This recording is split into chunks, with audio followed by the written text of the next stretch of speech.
Hey Tommy, this is Greg Gomez, and I like your post here, and I'm glad that you like the fire ready aim portion of the business plan. That's really the best business plan out there. Just do it, then go get ready based on the resistance you get, and then start having a benchmark and improving upon it from there.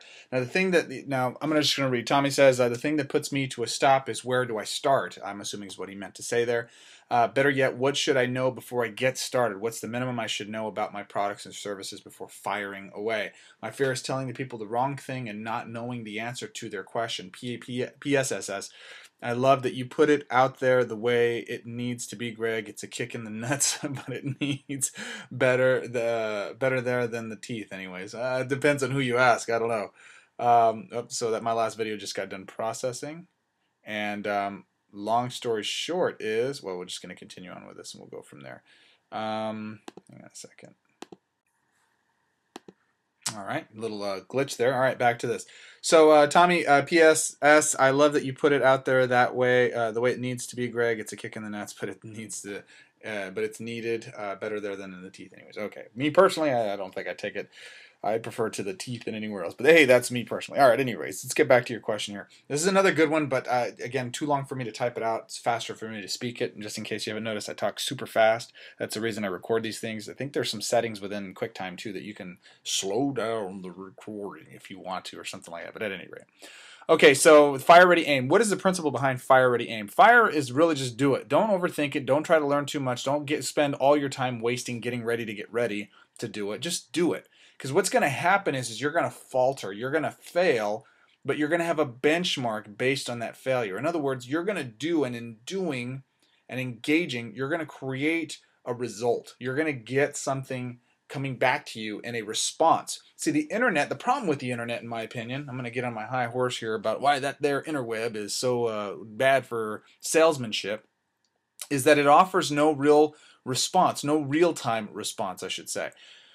What does that mean? Okay, so when you go out there and you post an ad, or you set up a blog post, or you set up some type of comment, or some type of sales letter, or whatever it is, some type of engaging process that's designed to get people to come to your webpage and opt in. Let's say that's the result you want to accomplish.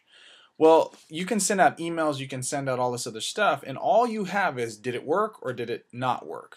Right? You have a fail-safe. It's either positive or negative. It either worked or it didn't, right? Well, the challenge with that is when you focus on that alone, you get no feedback as to why it failed or it succeeded. And that's the point. When you engage somebody in a conversation, what winds up happening is you get real-time results, and more importantly, you can actually ask a person that doesn't take action on your offer, why? What was it you were hoping for? That's okay. You don't have to take it. It's totally fine. But if you don't mind me asking, what was it specifically you were looking for that we didn't offer that would have helped you make that positive decision here, or would have made you take it? And they'll often tell you, well, it's because of this or that, or I just don't know if it's legit, or skepticism issues, or whatever they are. So it forces you to get better sooner right away. So to answer your question specifically, Tommy, and just to kind of drive that final point home, the internet doesn't do that. You can ask surveys, but again, the people that respond to your surveys are a certain type of people. Not everyone is going to be willing to do that. More importantly, the people that you need to be quote unquote convincing, or at least selling to, they're not going to give you that feedback. Not enough of them so that it matters. So that's the point I want to make here. So back to Tommy's question. The thing that puts me at a stop is, where do I start? Yeah, better yet, what should I know before I get started? This is a huge concern with folks. I'm afraid I don't know enough to start taking action. Man, that's a huge thing. And the bottom line here, Tommy, thank you very much for bringing this up, because this is a really common question. The purpose of this is that when you actually go out there and talk to somebody, when you're actually engaged in a conversation, they're going to tell you what they want to know. See, here's the problem. Too many times networkers go out there and they think they need to know everything about everything down to the molecule in their product or service or opportunity, whatever it is. And if they're afraid, if they don't have that answer, they're not going to get the sale. Let me tell you what's really going to control whether or not you get the sale. Is not getting started. Not getting started will ultimately stop you from success faster than not knowing what you need to. Here's how I approach doing sales. And when I learn something new, this is what I do. I go out there and I figure out, okay, what is the price point? What are the unique selling propositions? In other words, what do we do better than every other product that's out there in the same marketplace? Who are our competitors? How are they positioned in the marketplace? How are we positioned against them? And that's it. And then I go out there and I start, okay, who's my first person I can talk to, right? So what I ultimately do in my first, I don't know, 100 conversations with people is where they are. I do a lot of analysis. Who are they as a client? What are they specifically looking for in a solution? What are the solutions have they tried? How did those solutions fail? You should be writing these down. These are gold. And when they find a next solution, if they could create their own magical solution, what would that solution include, or what would that solution look like that would create for them the perfect solution? In other words, I'm saying, what have you done before, or what challenge are you experiencing right now? Where do you need help? What do you need the biggest thing to be fixed in your business or your life or your weight or whatever? And they tell me. Okay. That's sales 101, guys. Ask your prospect what they want first. Start from where they are, not what you've got. Start from where your prospect is, okay?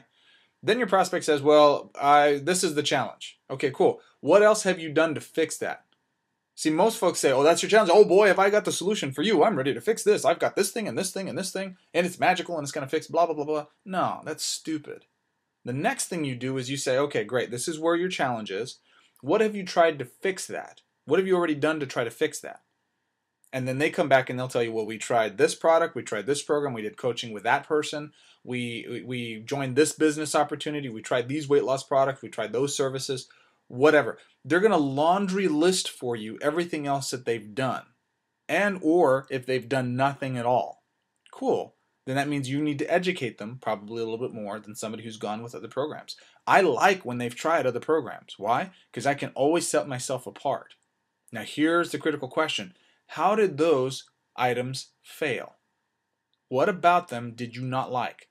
So if I'm selling a weight loss product and they say, I didn't like taking all these pills, and my product's primarily a pill-based product, I have a very hard time working with this person, right? On the other side, if they say, I was really looking for more of a meal replacement solution and all they offered was like calorie counting or whatever it was, and I know that mine is a meal replacement system that actually offers coaching and consulting or whatever it was, and they say, I got this is more a common one, more realistic you'll run into.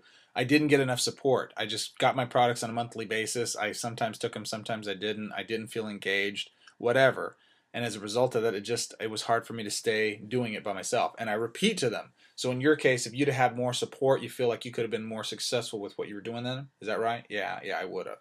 Then I ask my final question. Let me ask you, in your case, if you had a solution that was specifically like you could design, here's the way I ask it. If I had a magic wand and I could poof give you any kind of solution that you wanted, what would that look like? Aside from poof you're skinny automatically, but I mean, what ideally would work for you in your lifestyle and your current situation? That is the $1 million question right there. Write it down, stamp it on your forehead in reverse so that when you look in the mirror in the morning, when you first wake up, that question is the first on your mind. You want to know why? Because it's literally telling my prospect, hey, tell me what it would take to sell you in a consultative way. And then that prospect comes back and says, oh, I want this, or I would specifically want that, or I'm looking for this. Okay, what does this have to do with Tommy's question? It has nothing to do with Tommy's question except for the fact that it does everything for Tommy's question, because here's the thing Tommy wants to know. Notice, I haven't tried selling this person anything yet. I haven't tried to position or jockey or offer or do anything on my product yet. I'm letting them do all of the talking. Why am I doing that? Because they're literally telling me how I need to position my offer so that I can get a sales transaction. Oh my goodness, I can't believe I'm putting this in a video for you guys like this. This is probably one of the most critical pieces of my recruiting puzzle I've ever done. It is everything. It is everything. Literally, it's the foundation of everything that I teach. Okay? So what winds up happening then is, let's say they ask a question. Well, I don't know anything about my product or service other than what these folks are asking for. And then I position my product to be able to deliver that. Now, let me give a warning here. You want to be, and this is the power of the Force, young Padawan, and you can use it for good or you can use it turned to the dark side. Please use it for good. Don't be a Vader out there and killing younglings with this kind of stuff or anything like that. Make sure that you're using this for good. So by doing this process, what winds up happening is you ultimately are learning from your prospect what they want. Now, they're going to ask questions. Does your product have such and such versus HBH or whatever it is? I don't know. Whatever they ask.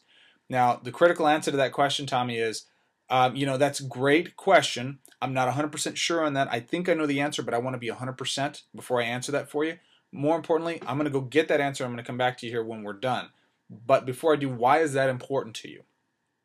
That's the question. Why is that important to you? Again, I don't care what they want. I care why they want it. Because in sales, it's not about the offer. It's not about what they want. It's about why they want it. And when you can learn how to master finding that, you literally have permission to print money at will. So again, this process, long video, short answer for a long question, or a long question, long answer for a short question, I should say, is that by going through this process, going back and listening to this multiple times, figuring out what your prospect wants in a solution first will eliminate a lot of those questions right up front. I don't have to know anything about my products because they're going to tell me what they're looking for. And when I hear that consistently from enough people over time, I know that those are the important things I need to learn. Everything else is not important. Why? Because my prospect's never going to ask that. And if my prospect never asks that, then why am I going to waste time learning it? Why am I going to stall, which is really what we're doing here? Why am I going to stall taking action for going out there and engaging with prospects, hesitating to learn something that may not be necessary? Again, it's costing me money on two levels. It's stalling me from taking action, and then it's useless information. I don't need to know it. So it's costing me space in my head, which I don't have a lot of, so I don't have time to do. Tommy, I hope that helps. Again, the final short answer to this is to recap. Somebody asks you a question, you don't need to know anything. Just go out there and get going, engaging, finding prospects, talking to them. And when they ask a question, then you go learn the answer and you come back. You'll find that you only get asked a handful of more consistent questions than anything else. Those are the answers you need to learn, and the rest is waste of time. So hopefully that helps, Tommy. Hope you enjoyed this, and love you, brother. I see you taking action. Go continue to take action. Anybody else watching this right now, you like this, add some more replies, add some more comments to this, and let's keep it going. I'll talk to you soon. Bye.